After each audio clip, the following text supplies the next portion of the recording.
So students, today's topic is three branches of taxonomy.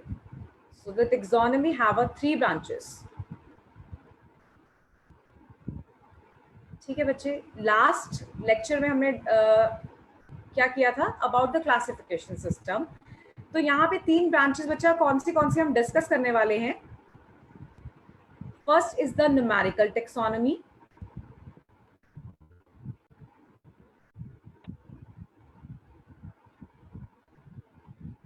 Second is the cytotaxonomy.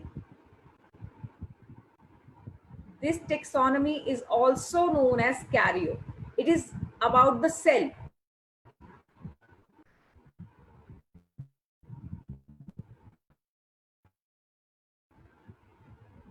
Right? And the third is बच्चा chemotaxonomy. को study करते हैं. Start with the first, that is numerical taxonomy.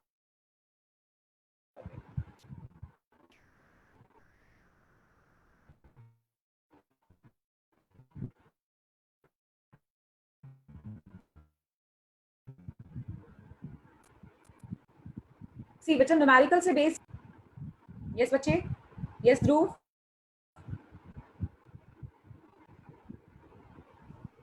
Ma'am इसमें क्या कहते हैं जो मतलब मैचिंग कैरेक्टर्स होते हैं उनको पॉजिटिव. यस बच्चा, हम न्यूमेरिकल सिंपल बात करें. न्यूमेरिकल्स मतलब नंबर्स. ठीक है, तो यहाँ पे हम सिमिलैरिटीज और डिससिमिलैरिटीज देखेंगे with the help of computers जिसमें नंबरिंग हो. Right? So write down. It involves usage of numerical methods. यहाँ पे हम न्यूमेरिकल मेथड यूज करेंगे. किसके लिए? For the finding, for the evaluation of similarities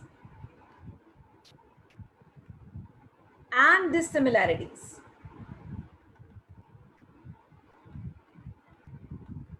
Between the species. ठीक है, अब किसकी हेल्प पे ये न्यूमेरिकल मेथड यूटिलाइजेशन करेंगे? With the help of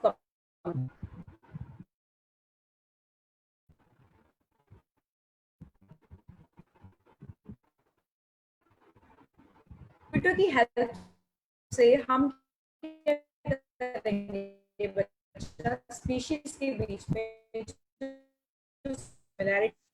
ma'am आपकी आवाज क्लियर नहीं है. होंगी, जिस सिमिलैरिटीज होंगी उसको फाइंड आउट करेंगे. For which what we are doing, we are provide. किसी को भी क्लियर नहीं है बच्चा?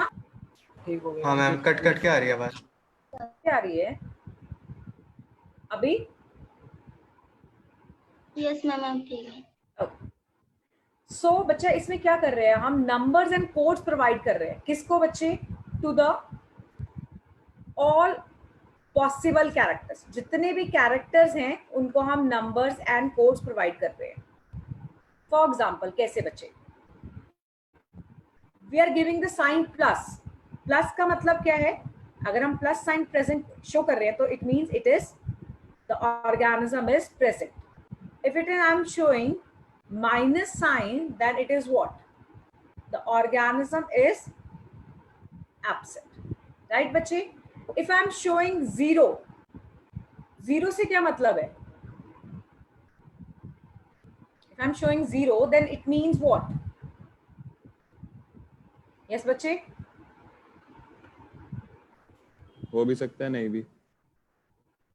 जीरो तो मतलब नहीं है ना. माइनस है, नहीं होना. प्लस मतलब होना. और जीरो का मतलब क्या होगा बच्चा? हमें पता ही नहीं है. जो उसका डेटा होगा वो अनअवेलेबल होगा. Is that clear? अब क्या करेंगे? जो जितने भी हमें कैरेक्टर्स हमें नोट डाउन किए हैं, प्रेजेंट, एब्सेंट और वी कैन से अनअवेलेबल, उनको हम कंपेयर करेंगे. So all the possible characters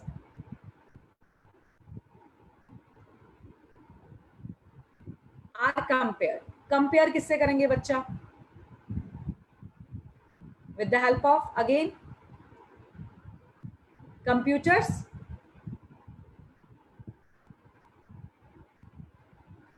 by giving equal importance. ठीक है, सबको इक्वली इंपॉर्टेंस देंगे और इनको कंपैरिजन करेंगे, राइट बच्चे। अब जो ये ऑर्गेनिज्म हम ले रहे हैं, इन ऑर्गेनिज्म को क्या बोला जाता है in the numerical taxonomy? Each organism or specimen is known as OTU. So what do you understand by bache OTU? Yes, it is operative or operational taxonomic unit. ठीक है बच्चे। अब ये जो न्यूमेरिकल टेक्सोनॉमी कर रहे हैं, कंप्यूटर की हेल्प से कर रहे हैं, इसका एडवांटेज क्या होगा? इसका एडवांटेज क्या होना चाहिए कि कंप्यूटर से कर रहे हैं तो जिसकी वजह से हम बहुत सारे कैरेक्टर्स को एट अ टाइम डिस्कस कर सकते हैं। We can consider number of organism और number of characters in a single time.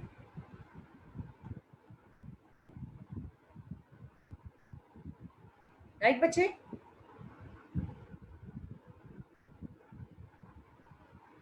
अब इस न्यूमेरिकल, अब क्वेश्चन क्या आएगा, मेरी बात सुनो।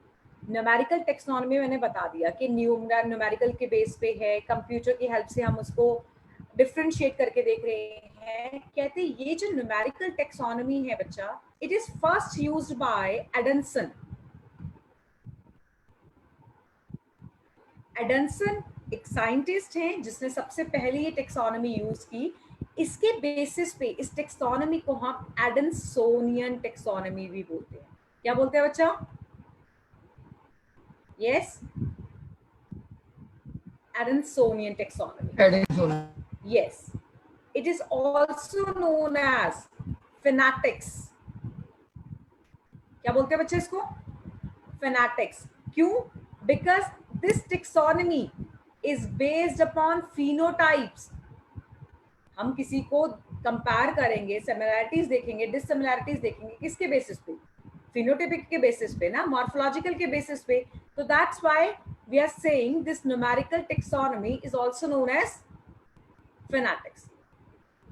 Third, it is also known as taximetrics. What do you understand by taximetrics? That this is studied, this taxonomy is studied with the help of computers. ठीक है, तो आपको ये याद रखना है बच्चा कि न्यूमेरिकल टेक्सोनॉमी को हम एडमसोनियन भी बोल सकते हैं, फेनेटिक्स भी बोल सकते हैं, as well as taximetrics. Is that clear? Yes or no? Yes, ma'am. So this is about the numerical taxonomy. So second is, आप बताएंगे आप मुझे ये कि किसके बेसिस पे है? साइटोटेक्सोनॉमी, और हम इसको कैरियो भी बोल सकते हैं। यस बच्चे, इसमें किसके बेसिस पे क्या इंफॉर्मेशन पढ़ने वाले हैं हम इसमें? हम ये सेल के इंटरनल स्ट्रक्चर साइटोलॉजिकल बेसिस पे होते हैं। Yes, it is based upon the cell. It is based upon the cytological information. So this taxonomy involves cytological information of a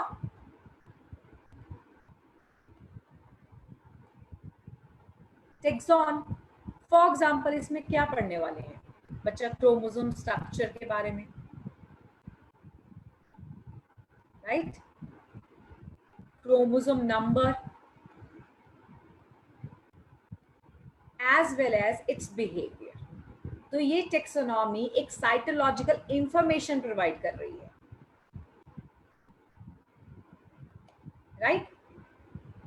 and third is chemotaxonomy. अब chemo से समझ आ रहा होगा, या मैं इसको बायोकेमिकल टेक्सोनॉमी भी बोल सकती हूँ।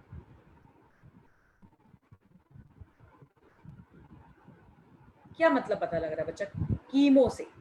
What do you understand by chemotaxonomy? Ma'am chemical basis पे स्टडी करते हैं।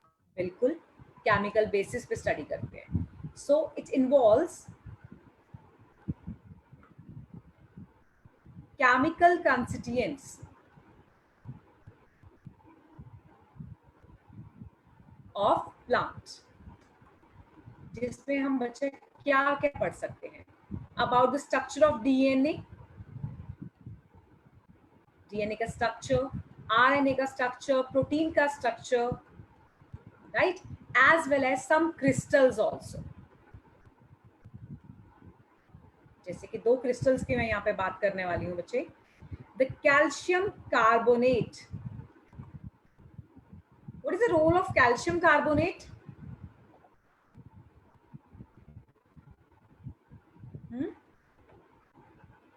मैम सेल वॉल बनाता है कैल्शियम पेक्टेट, कैल्शियम कार्बोनेट पता नहीं क्या. Okay. So calcium carbonate क्या करेगा बच्चा? It will neutralize the soil. हम plants की बात कर रहे हैं ना, तो ये जो क्रिस्टल फॉर्मेशन है, ये जो केमिकल है, it will neutralize the soil acidity. इसको हम सिस्टोलेट्स भी बोल सकते हैं.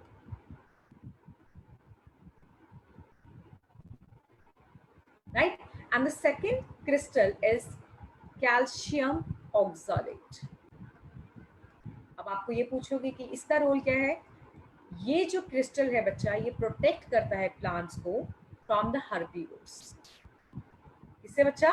From the herbivores. ये 2 तरह के होते हैं. इनकी शेप जो होगी 2 तरह की होगी. It can be needle like और इट कैन बी स्फेरिकल. ये जो नीडल लाइक है उसको क्या बोलेंगे बच्चा हम? ग्राफाइट्स या रेफाइट्स, राइट? और ये जो स्फेरिकल लाइक कैल्शियम ऑक्सलेट है, इट इज नोन एज ड्रूस. क्या बोलेंगे बच्चे इसको? ड्रूस. तो आपको पता होना चाहिए नीडल लाइक को क्या बोला जाता है, स्फेरिकल लाइक को क्या बोला जाता है, and what is the role of that crystals. Is that okay? Yes, ma'am. Okay बच्चा. अब एक क्वेश्चन और बताती हूँ जो आएगा, आ सकता है, मतलब नॉट आएगा, मैंने पेपर सेट नहीं किया है. Okay, there is one branch बच्चा, dendrogram as well as cladogram. जल्दी जल्दी बताइए, इससे क्या समझ आ रहा है आपको? कभी सुना है डेंड्रोग्राम, क्लेडोग्राम? किसी ने? No, ma'am. ओके बच्चा, अब मेरी बात सुनो. कहते हैं ये जो डेंड्रोग्राम क्या है? It's a family tree. It is a family tree. किसके बेसिस पे फैमिली ट्री बनाई गई है बच्चा? Based upon phenotypes. किसके बेसिस पे बच्चे? फिनोटाइप्स के बेसिस पे. अब क्लेडोग्राम क्या है? It is also family tree based upon phylogeny. Based upon what? Phylogeny. Phylogeny को और क्या बोलते थे Divyansh? What we call phylogeny बच्चे? Cladistics. अगर आपको कंफ्यूजन लगे थोड़ा सा कि मैम डेंड्रोग्राम कौन सी है और क्लैडोग्राम कौन सी है, तो बच्चे आप कैसे याद कर सकते हो? Cladogram and cladistic both are see. तो आप इसको याद कर सकते हो. Cladogram is based upon cladistic and the dendrogram is based upon the phenotype. Is that clear? Yes, ma'am. Okay, good. अब बच्चा एक साइंटिस्ट से आपकी आवाज जो क्लासिफिकेशन मिली उससे बात करते हैं. माइट भी आपने पढ़ा हो, that is ऑल्कोस classification.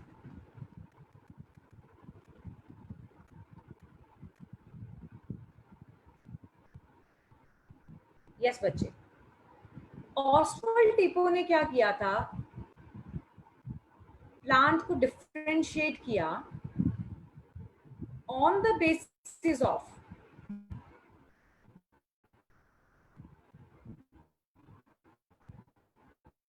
non-embryophytes.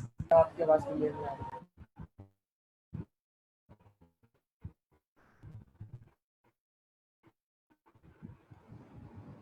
Non-embryophytes